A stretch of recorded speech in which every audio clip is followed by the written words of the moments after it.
Episode की शुरुआत में हम लोग देखते हैं कि चाउक जैसे ही अपना कप क्रश करती है तभी उसके पास एक अनजान नंबर से मैसेज आता है जिसमें उससे मिलने के लिए लिखा हुआ था। आगे हम देखते हैं कि म्यूंग वापस से पुलिस स्टेशन लौट जाता है जहाँ ब्योंग उससे बातें करते हुए पूछता है कि क्या तुम्हें कोई भी फर्क नहीं पड़ेगा जब चाउक की जॉब चली जाएगी क्योंकि आखिरकार वो ईना की मॉम है।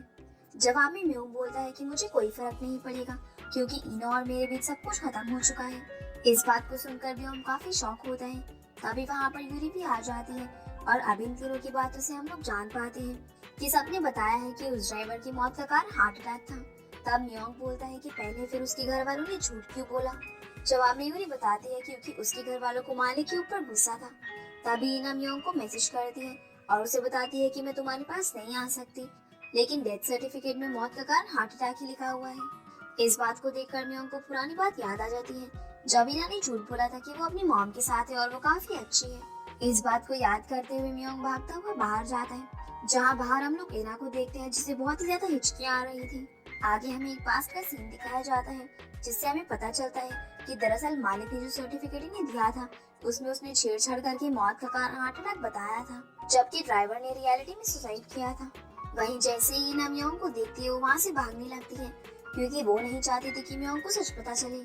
पर म्योंग उसे भागते हुए देखकर उसके पीछे भागता है और उसे पकड़कर उससे सच जान लेता है।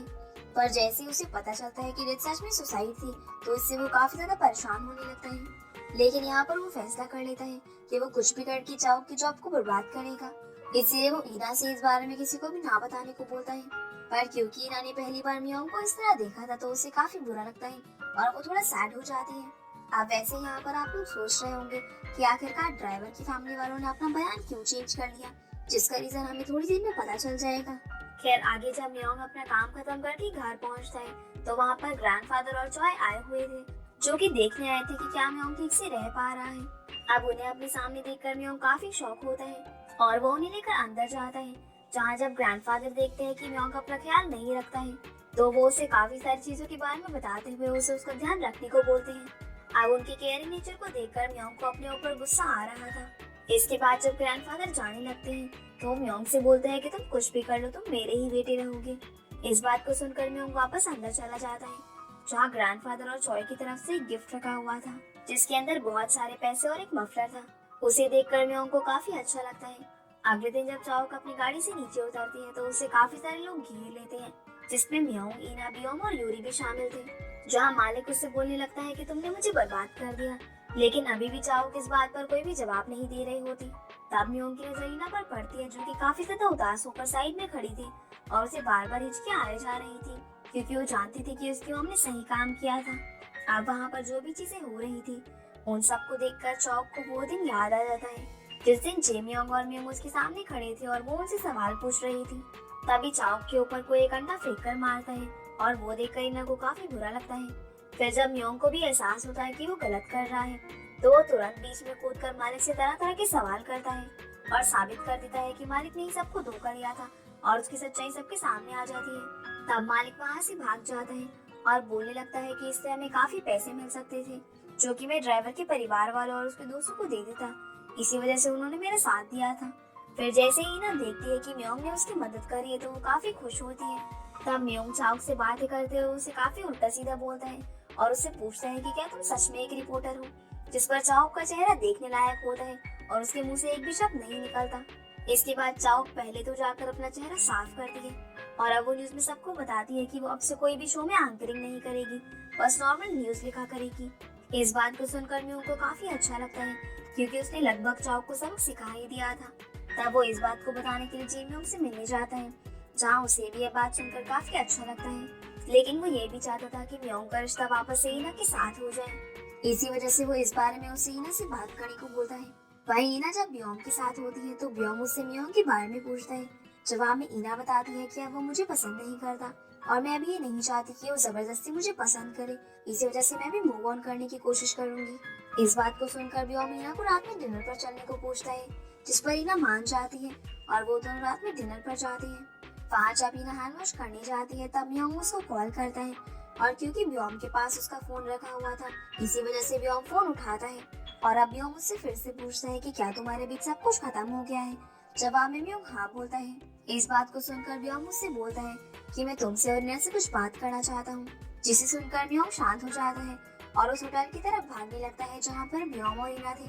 तभी वहाँ पर इना आ जाती है, जिसे म्योंग बता देता है कि इतने सालों से वही उसके मैसेज पढ़ रहा था और वो उसके साथ डेट करना चाहता है। आबिना पहले तो उससे पूछती है कि तुम्हारे पास मेरी मॉम का फोन कैसे आया।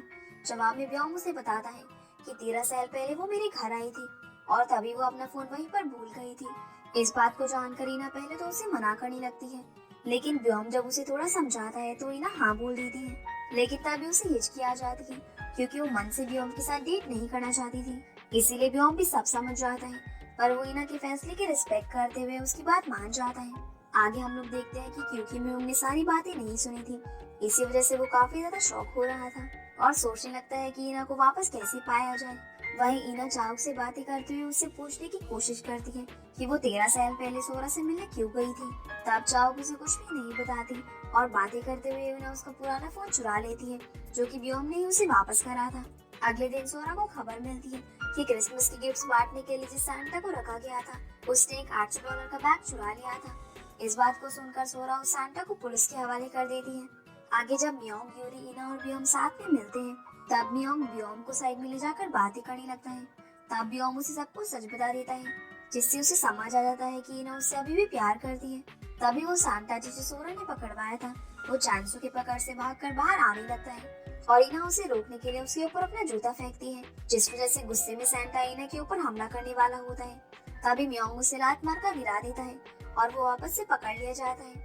तब म्योंग इना को पकड़कर उससे पूछने लग जाता है कि क्या वो ठीक है।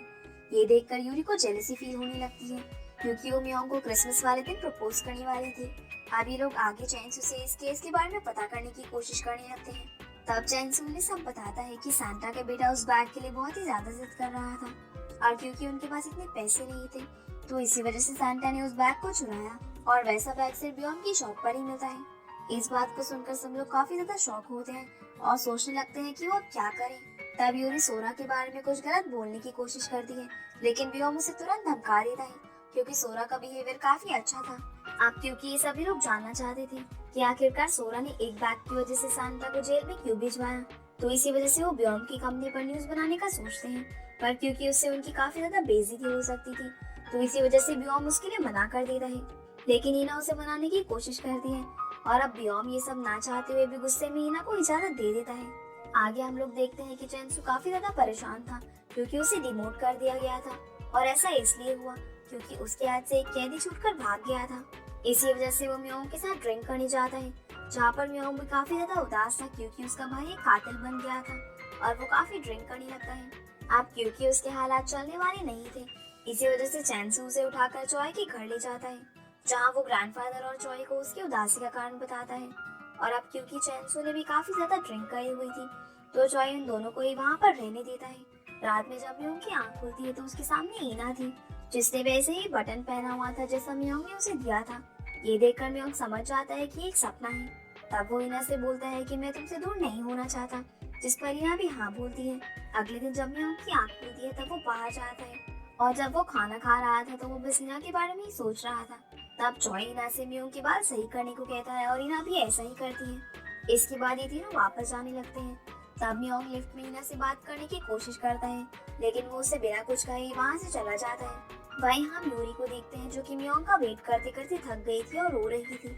और जब म्योंग और चैनसू पुलिस स्टेशन के बाहर पहुँचते हैं तो वहाँ पर उन्हें सांता का बच्चा मिलता है, जो कि बहुत समय से अपने पिता से मिलना चाहता था पर उसे मिलने नहीं दिया जाता। तब चैनसू उसे बहुत प्यार से समझाता है और खुद अंदर चला जाता है। तभी म्योंग वहाँ से सीधा व्योम के डिपार्टमेंट की तरफ जाने लगता है ताकि वो वहाँ पर रिकॉर्डिंग कर सके। तब व्योम उसे बाहर रोककर पहले तो बोलता है कि तुम मेरा गुस्सा मेरी मॉम पर मत निकालना क्योंकि आजकल तुम मुझे ज्यादा पसंद नहीं कर रहे हो। इस पर म्योंग उसे कुछ बोले बिना ही अंदर चला जाता है, लेकिन जब वहाँ के एम्प्लॉइज देखते हैं कि ये रिपोर्टर है तो वो कैमरा के सामने आ जाते हैं। पर म्योंग पहले ही जानता था कि ऐसा होने वाला है, इसीलिए वो कैमरा नीचे करने को बोलता है, लेकिन वो उसे बंद नहीं करता। फिर वो एम्प्लॉय से तरह तरह के क्वेश्चंस पूछना चालू करता है, जिससे वो साबित कर सके कि सोरा एक बहुत ही ज्यादा लालची औरत है। तब म्योंग समझ जाता है और वो सबके सामने ही म्योंग से लड़ने लगता है। अब इन दोनों को इस तरह से लड़ता देखकर ईना बीच में आ जाती है और म्योंग से बोलती है कि तुम बिना सच जाने कुछ भी नहीं कर सकते। इस वजह से म्योंग वहाँ से चला जाता है। वहीं हम सोरा को देखते हैं जो कि वही अनजान औरत थी जिसने चाओ को मैसेज किया था। अब इन दोनों के मैसेज देखकर हम लोग समझ पाते हैं कि इन दोनों में अलग ही खिचड़ी पक रही है।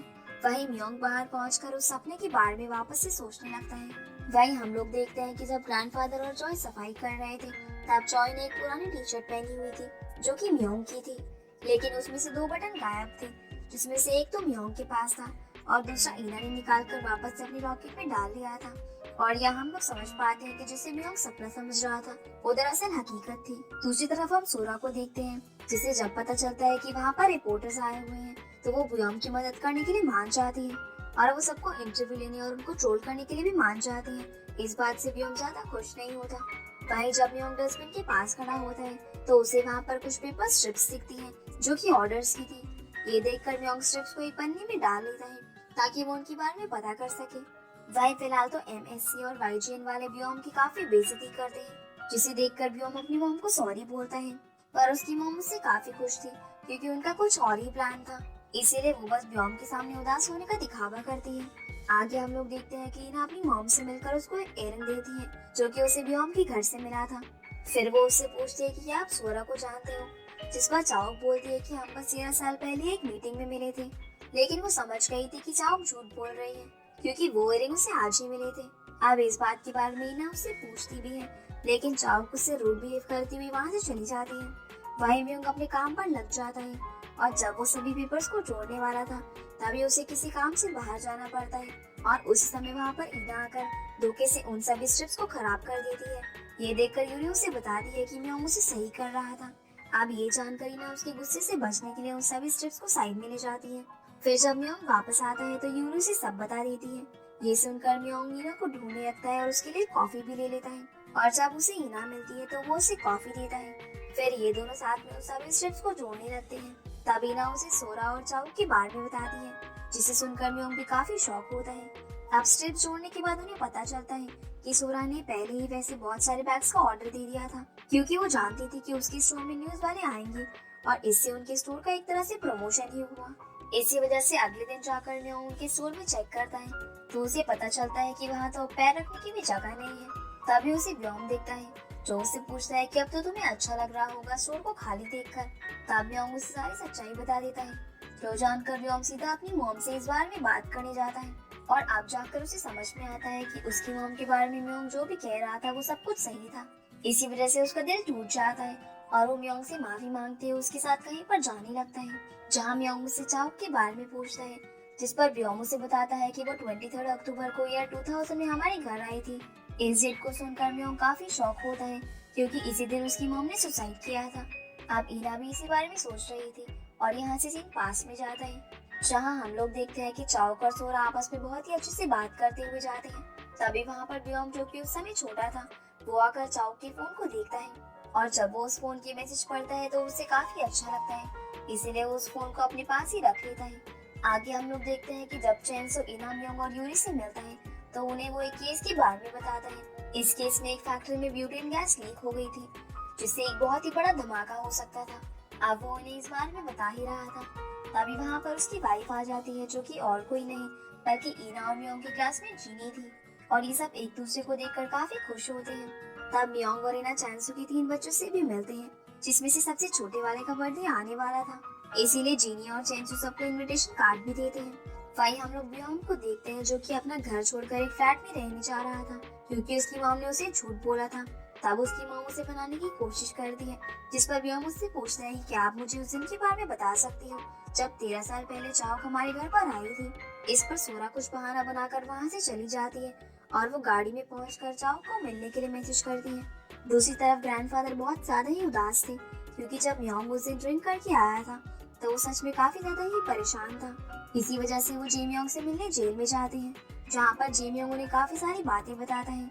साथ ही ग्रैंडफादर भी म्योंग के बचपन के बारे में उसे काफी सारी बातें बताते हैं, जिन्हें जानकर जे म्योंग को काफी अच्छा लगता है।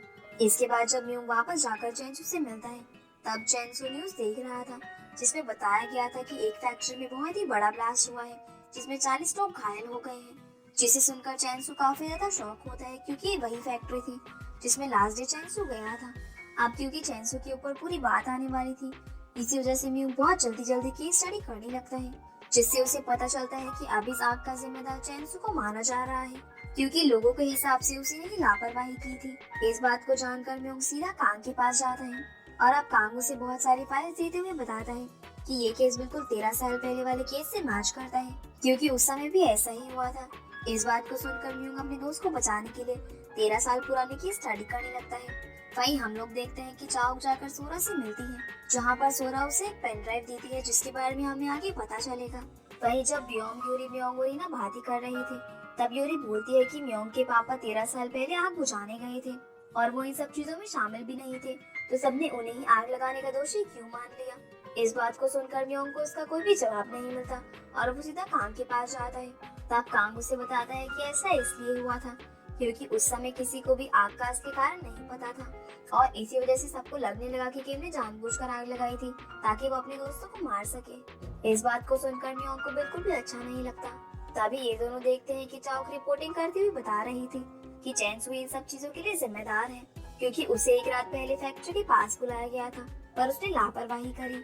फिर हम देखते हैं कि सभी लोग चैन सु को उल्टे सीधा बोलने लगते हैं, पर क्योंकि म्योंग ऐसा नहीं चाहता था, इसी वजह से वो सीधा चाओ के पास पहुंचता है, जहाँ पर व्योम और रीना भी पहले से ही थे और ये दोनों भी चाओ को गलत साबित करने में लगे हुए थे। पर चाओ की ने उल्टा सीधा बोलने लगती है। ये देखकर म्योंग उसे सुनाते हुए उससे वादा करता है कि अब वो उसे किसी और की जिंदगी बर्बाद नहीं करने देगा। और इसी के साथ ये एपिसोड यहीं पर खत्म हो जाता है। तो गाइस ये थी आज की वीडियो एंड आई होप आप लोगों को ये वीडियो पसंद आई होगी, तो वीडियो को लाइक करके चैनल को सब्सक्राइब जरूर कीजिएगा। तो आपसे फिर मिलते हैं अगले एपिसोड में, तब तक के लिए गुड बाय।